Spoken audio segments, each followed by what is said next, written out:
Yemiadeiye. Anuoluwapo ọlọ́jọ́ lórí ló ké sí ẹ.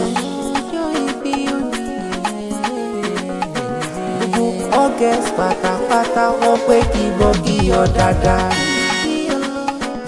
Ìjàmbá nílé Italy fọlọ́jọ́ bí rẹ̀ kan lè jẹ́.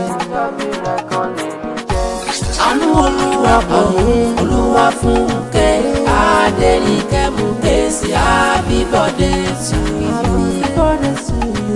Happy birthday to you.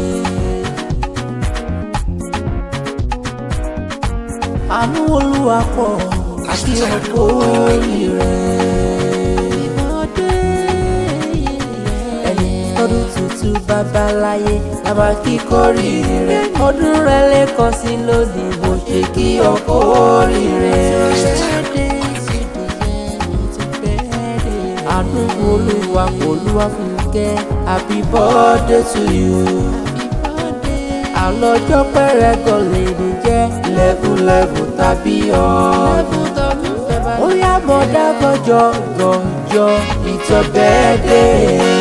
Anuoluwapo Olúwa fún kẹ́ Adéníkẹ́ mú ké sí happy birthday to you. Àdágànjà láyé happy birthday to you.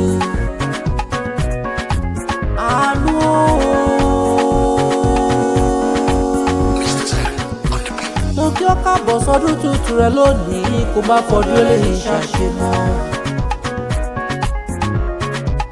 Tí kórè níbi àlùwà tó ti ṣiṣẹ́ ajé wákéré oko padà sílé. Ó ti ṣọjọ́ bí rẹ lónìí wà túbọ̀ ṣọpọ̀ ọdún láyé.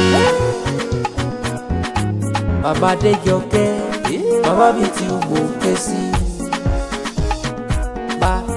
Àdúrà mi gba ìgbádùn ọdún kan ti dájú.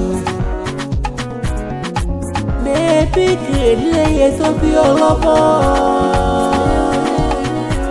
Eriwo pé kìkìlé fàdà rẹ̀ ìlú fàdà rẹ̀ tó bí ọlọ́mọ ni. Ilé ọmọ wọn nílùú Èkìtì olókè méjì takọtabo. Òkèlèkè kí mọ́tò láyà Èkìtì torí iyán báwọn rọ̀gùrọ̀ wọ́n tún torí tẹ́wẹ́rẹ́ báwọn dáwọ́ gbọ̀gbọ̀rọ̀ ọmọ wa ọmọ ẹkùn ọmọ aṣẹ́wì lẹ́ẹ̀mẹ́ta ṣẹ́wìrì lẹ́ẹ̀mẹ́ta. Anuoluwapo Olúwa fún kẹ́ Adéníkẹ́ mú ké sí happy birthday to you.